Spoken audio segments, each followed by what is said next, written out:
The spear went in under her ribs, and her wolf stopped screaming.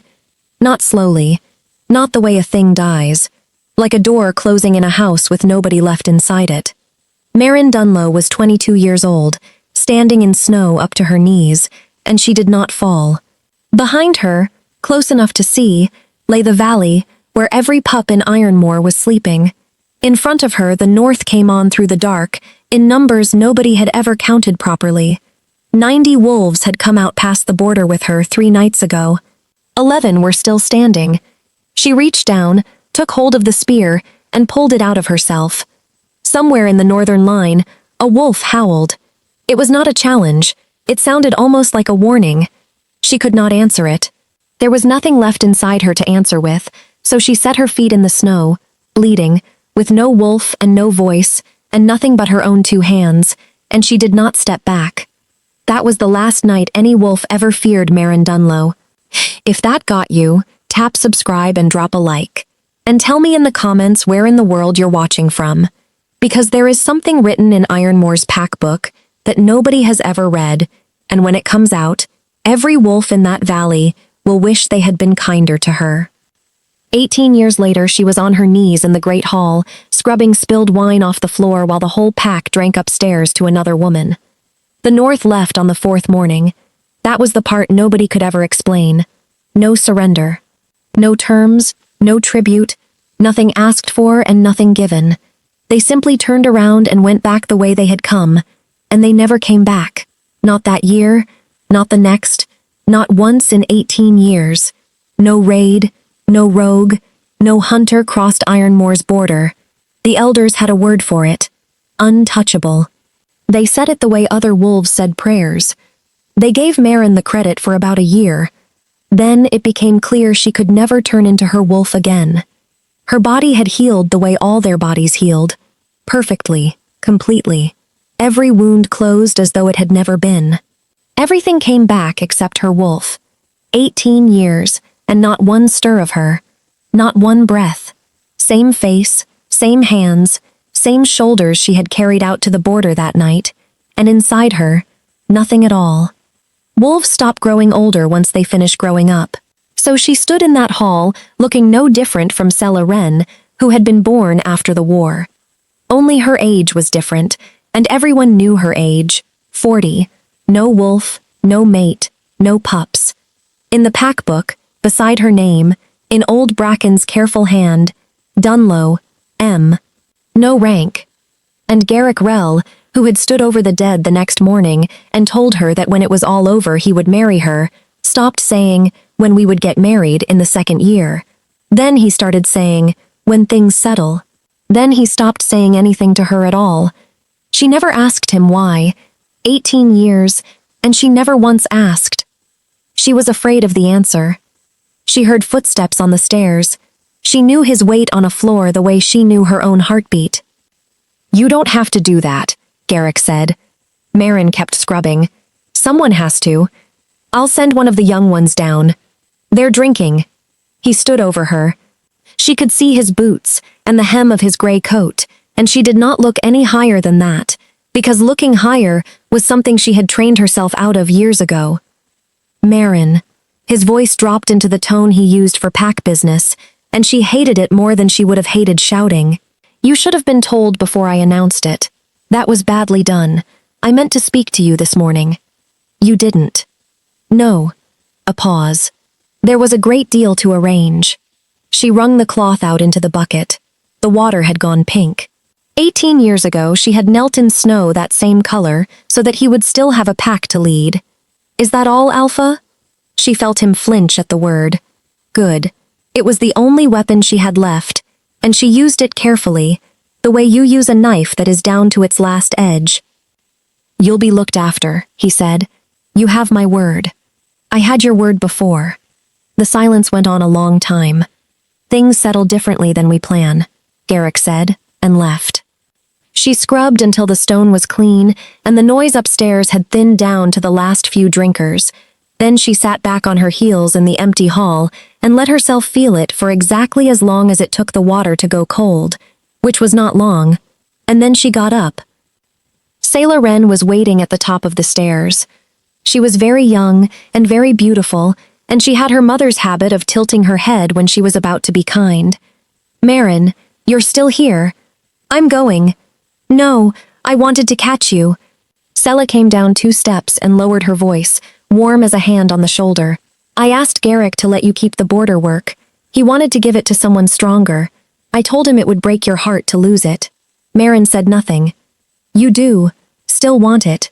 Sella sounded uncertain now, almost hurt. "Don't you?" "Yes," Marin said. "Thank you." And she walked out into the dark, still holding the bucket, having just been given permission by a girl young enough to be her daughter to go on scrubbing moss off border stones for the rest of her life. Old Bracken came to find her the next morning, out at the eastern border. He never came this far out. That alone told her something was wrong. "He's striking your name out," Bracken said. The chisel stopped against the stone. "Say it plainly." "A new Luna means the pack book gets written out fresh, every name read aloud." His mouth worked. He had taught her to read that book when she was small enough to sit on his table to do it. "Yours won't be in it. He's not putting you down to the lowest rank, girl. He's putting you out, banished, in front of the whole pack, because he wants it seen." She had expected to be afraid. What came instead was closer to relief. The end of 18 years, spent waiting for a sentence that had already been passed. When? 1 month. Why now, Bracken? Why not 5 years ago? Why not 10? Because I don't think it's his idea. The old wolf looked north and dropped his voice, though there was nobody within miles of them. And because of what I found this morning. I went into the old records to look up how it's properly done. Last time this pack put anybody out was 200 years back. That's when I found it. There was a loose page sitting between the pages. Newer paper. Not part of anything. Somebody put it in there so it wouldn't be found. He reached into his coat and brought out a scrap of paper, folded small, and held it out to her with a hand that was not quite steady. I copied it out exactly as it's written. Marin took it and opened it. 9 words. The first 2 were her own name. The other 7 were nothing she had ever seen in her life. Letters shaped wrong, leaning the wrong way, close-packed and strange. "What is this?" "Northern," Bracken said. "It's written in the northern tongue, and it's dated the year the war ended." "Then read it to me." "Girl, I can't. Nobody in this pack can read northern. Nobody's had cause to in 18. Out past the border, from ground no wolf had set foot on since the war, a howl went up, long and low, and in no hurry at all. 3 more answered it. Bracken's face emptied. "They don't come here," he whispered. "Marin, they never come here." She was already looking north, with the paper still open in her hand, and under her ribs, in the dead quiet place where her wolf had been for 18 years, something turned over in its sleep. By the time she reached the eastern border stone, the howling had stopped. Nothing moved out there. No shapes in the trees, no tracks, no breath on the cold air. Whatever had come and gone in the time it took 2 people to walk a mile. But something had been left behind. A spear stood driven point down into the frozen ground, just on the far side of the line. Not thrown, placed. Someone had walked up to Ironmore's border in the dark, chosen the spot, and pushed it in deep enough to stand on its own. Around the shaft, tied in a careful knot, was a strip of gray cloth. Marin stood looking at it for a long moment. "What does it mean?" Bracken said. "I don't know. You were out there, you fought them 3 nights, you must have seen." "I watched them kill nearly every wolf I took out there," Marin said. "Nobody explained anything to me." That was almost true. There was one thing. She had said it out loud exactly once, in the first year, when she was still stupid enough to think being believed was something she could count on. They had looked at her the way you look at someone who has been hurt in the head. After that, she never said it again, and after a while she was not sure herself whether it had happened, because a mind bleeding out in the snow will build whatever it needs. On the 4th morning, the north had stopped. She remembered the sound of it before she remembered the sight. Hundreds of wolves who had been coming forward for 3 days simply stopped coming forward. and out of the front of them one wolf walked down toward her, alone, so big she thought at first it was two. It changed as it came. By the time it reached her, it was a man, tall and dark-haired, snow melting on his shoulders, with something in his face she had no name for. She had been on her knees by then. She had not been able to get up for some time. He crouched down in front of her, close enough to kill her with either hand, and he did not touch her. He looked at her the way a man looks at something he has searched for so long he has stopped expecting to find it, and his voice, when it came, was not steady. He said something to her in a language she had never heard, 9 or 10 words, slow, deliberate, spoken the way people speak in temples. He said them once, and then he waited, as though she was meant to answer, as though there was something she was supposed to say back. She felt nothing. That was the part she could never explain, not even to herself. A stranger knelt in the snow with his whole face open in front of her, and inside her chest there was only the dead quiet where her wolf had been since the night before. She said, "I don't understand you." Something in his eyes broke. He stood. He looked past her, down the long slope toward the valley where Ironmore lay sleeping. Then he turned and walked back up through his own lines, and the North turned around with him and went home. 90 wolves had gone out past the border with her, 11 came back.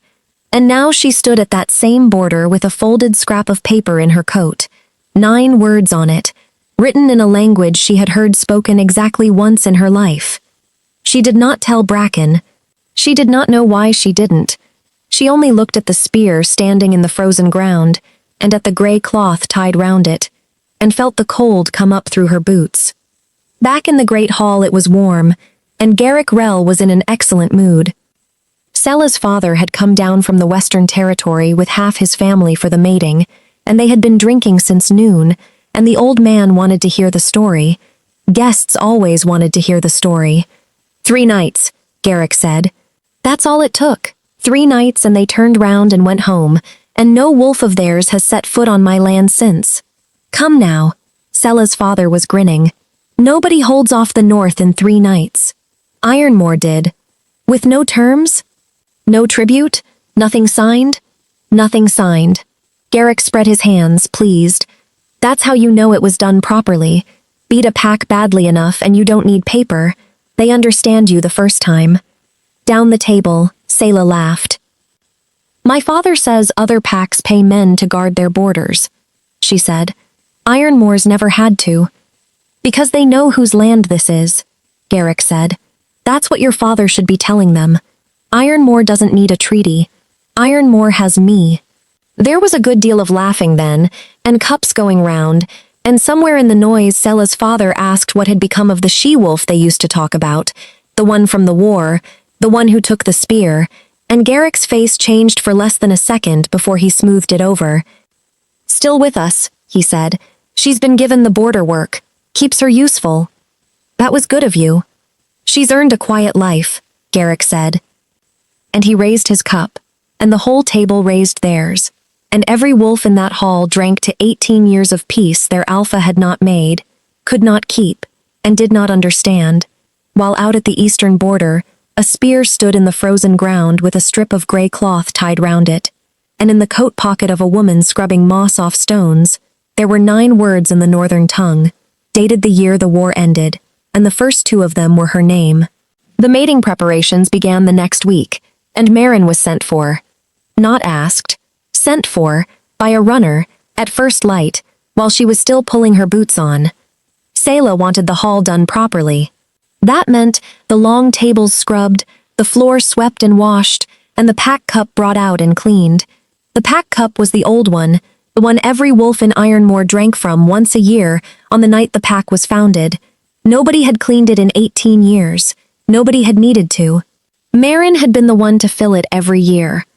Now she knelt on the floor with a cloth and a dish of ash, taking 18 years of dirt off the metal, one small patch at a time. The young ones worked around her. None of them spoke to her.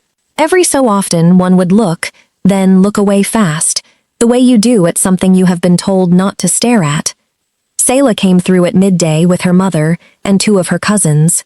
"Oh, that is lovely," she said, stopping. "Look how it is coming up. "Mother, look."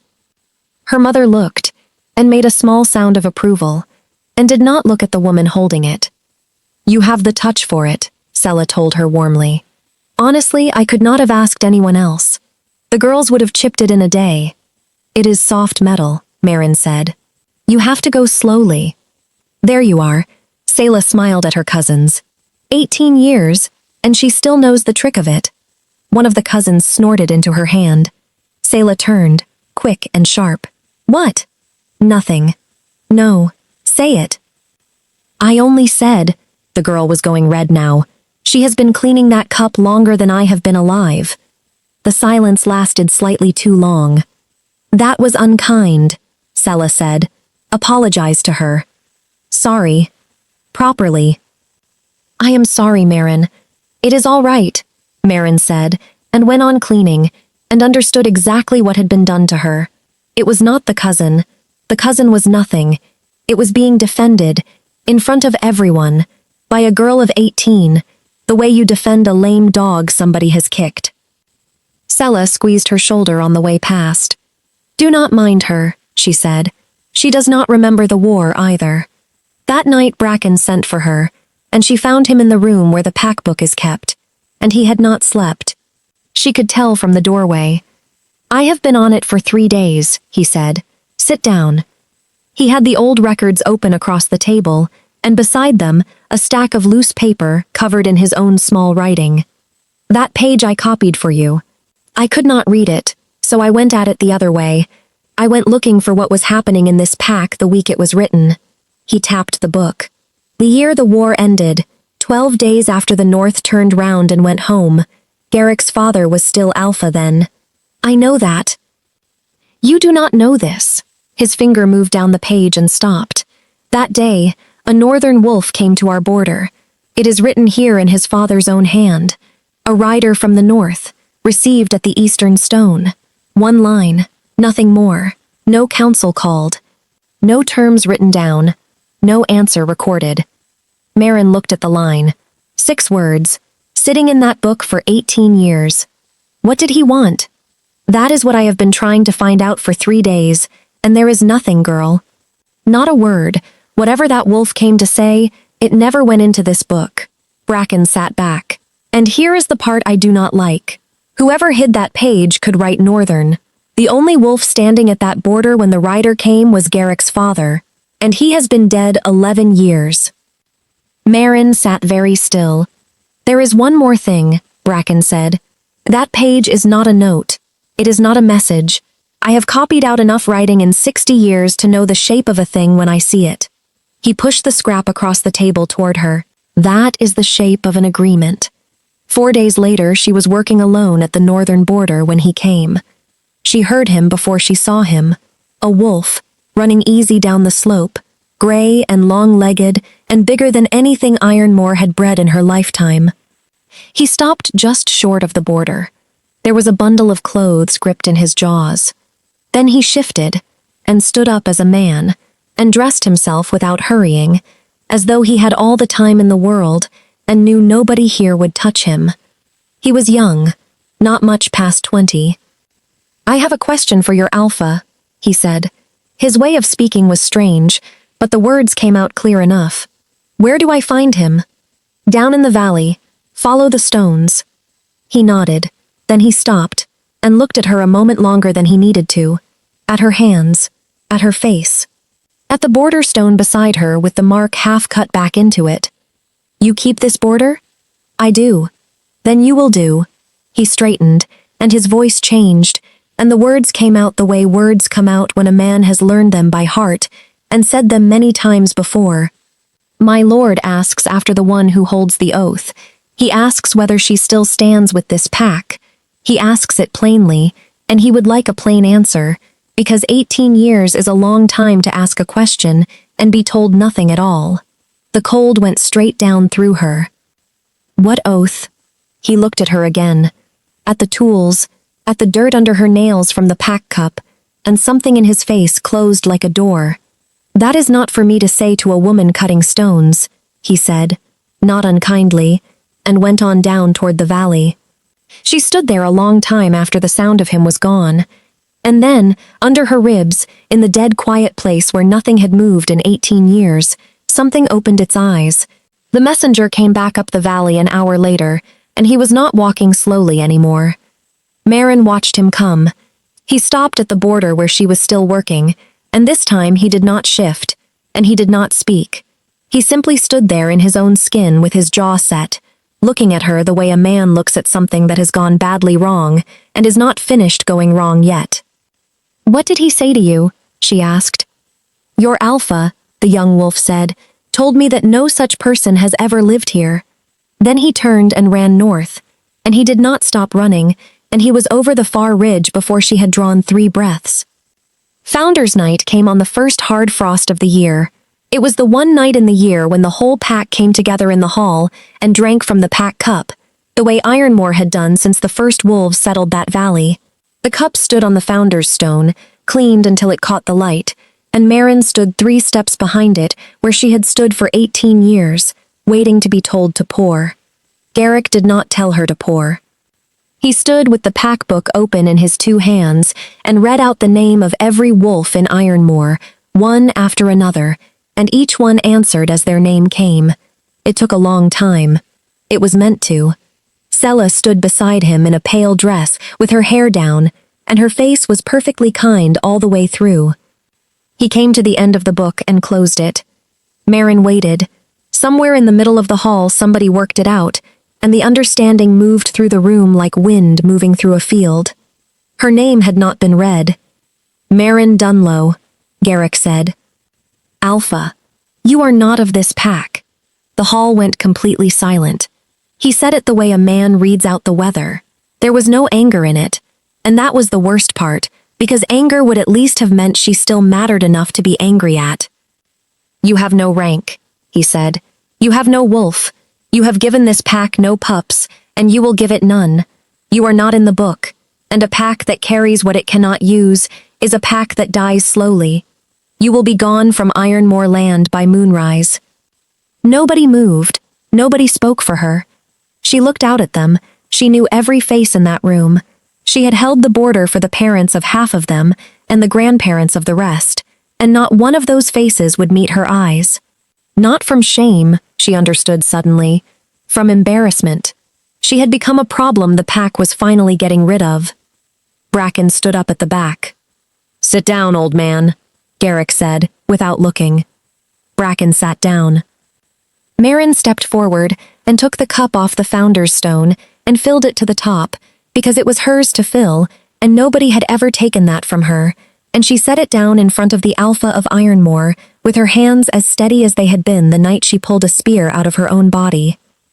"You are pouring for a pack that is not yours," Sella said gently. "I am pouring for the last time," Marin said. "Drink it, or do not." They walked her to the eastern border because Garrick wanted it seen, and by the time she reached it, half the pack was following at a distance, the way people follow something they want to say afterwards that they were there for. Sella came with her the whole way and kept up conversation. That was the cruelty of her, and Marin understood at last that Sella did not know she was cruel and never would. "You will manage," Sella said. "You are so capable. Honestly, I have said to Garrick 100 times, she is more capable than any of us. Yes. And you will not be far away. You can settle just outside the border. We would still see you sometimes. Yes." At the stone, Sella stopped and touched her arm and looked at her with real feeling in her eyes. "I hope you find somebody," she said. "It is not too late. It is really not." Marin looked at her for a moment. Then she stepped over the border. Nothing happened. That was the thing she remembered afterwards. She stood on the far side of the border, with no pack, 40 years old, with a folded scrap of paper in her coat pocket, and nothing happened at all. No hand came down out of the sky. The world stayed exactly as it was. Behind her, the pack began drifting back up the slope toward home, already talking about other things, and Selah was calling something over her shoulder about coming to see her settled. Marin turned her back on them and started walking north. She had not gone far when she stopped. There was a sound coming down out of the north. She had heard it once before in her life, and she had heard it every night since in her sleep. It was the sound hundreds of wolves make when they are moving together and are not trying to be quiet, because they no longer need to be. She turned round. The whole northern ridge was filling up with wolves.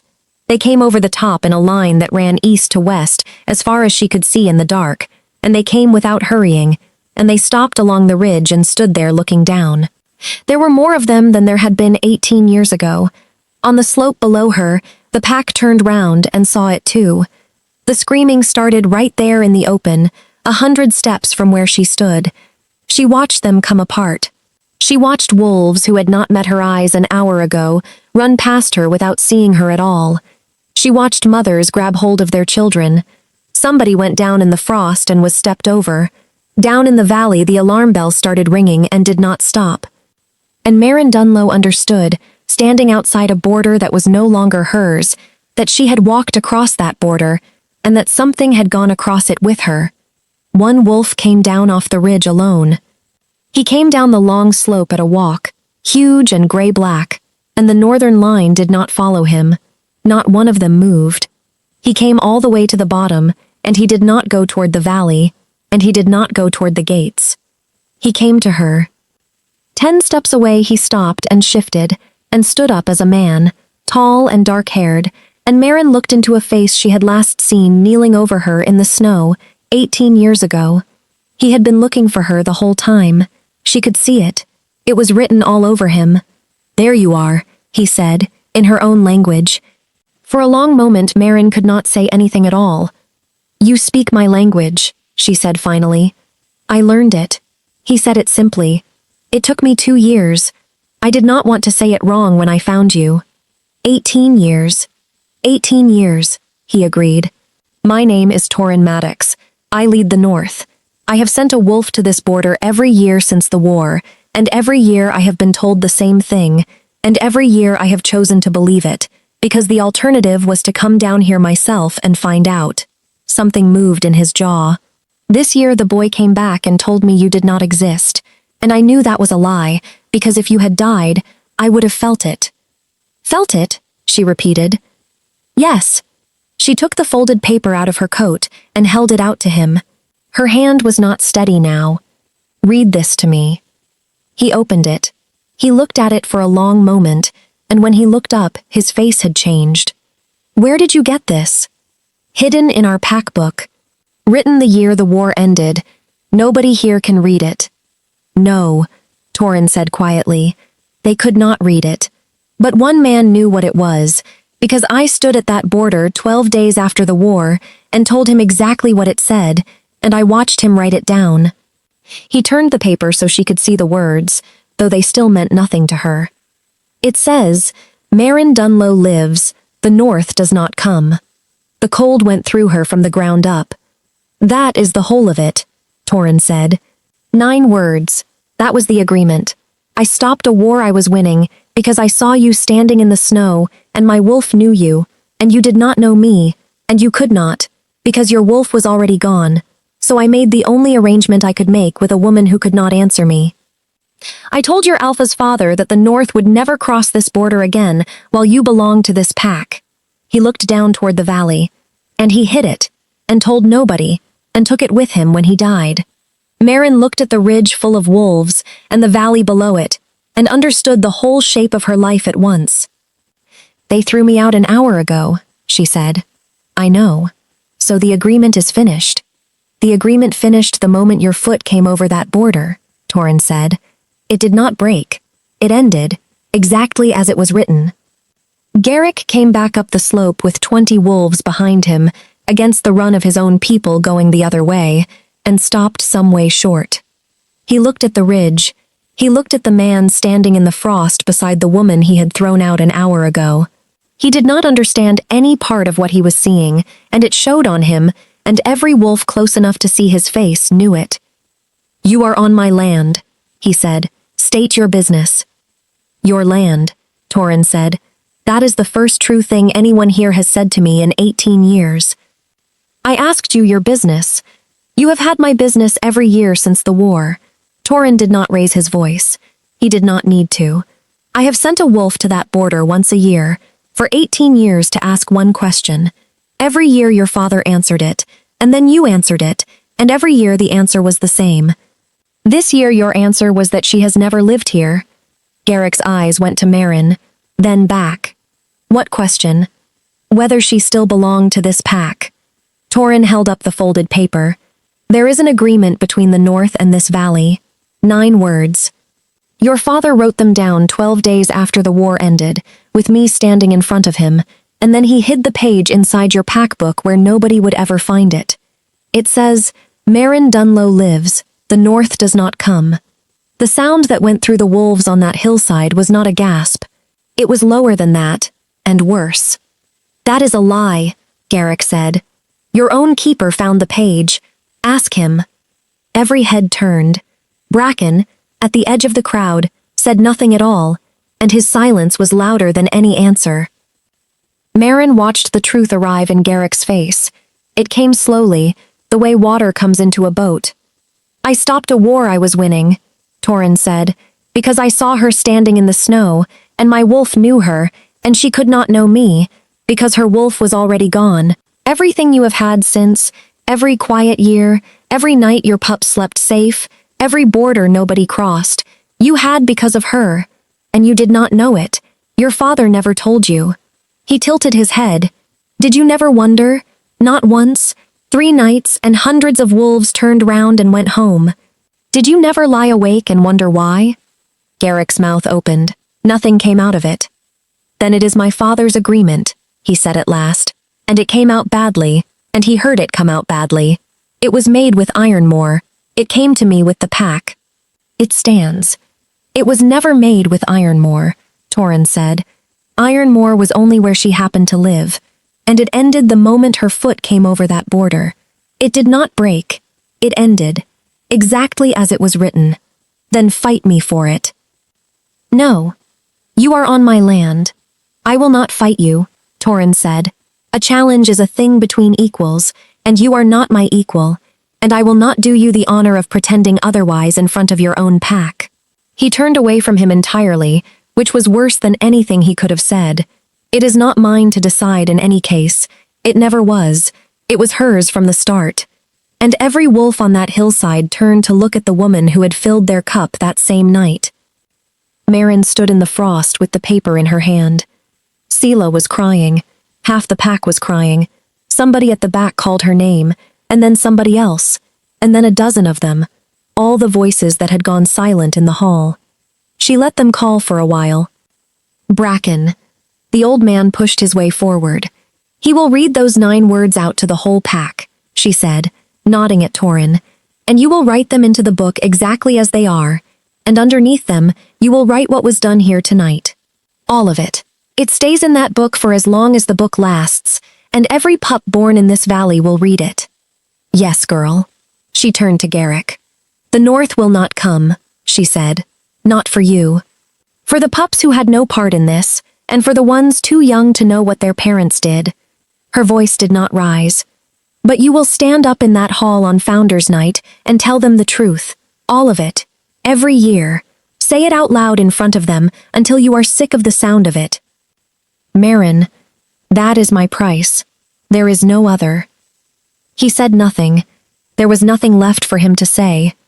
And standing outside a border that was no longer hers, with the whole pack watching, Marin Dunlow felt the door open.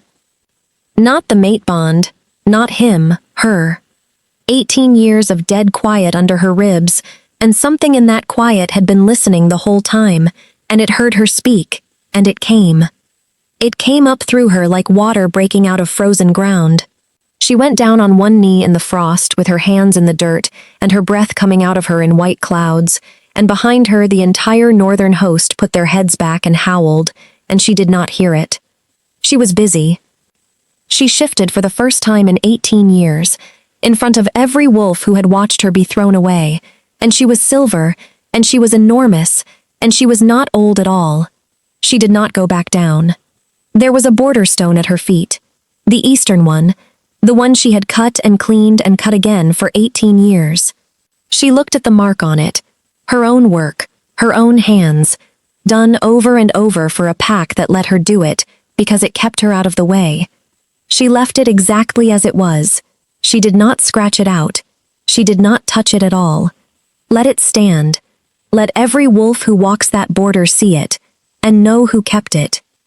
Then she went north with Torin Maddox, and he marked her on the first night of the new moon, and the north had a Luna at last, a woman who had spent 18 years believing her wolf was gone forever, who had lain in the snow and refused to step back, and who was thrown out of one pack and walked into a kingdom. And every Founder's Night after, in a quiet valley behind a border nobody ever crossed, an alpha stood up in front of his pack and told them out loud exactly who had saved them. If Marin's story got you, do me a favor, subscribe, hit that like, and tell me in the comments what you would have done in her place. Would you have let them keep the peace at all? Then stay with me, because the next one is already waiting.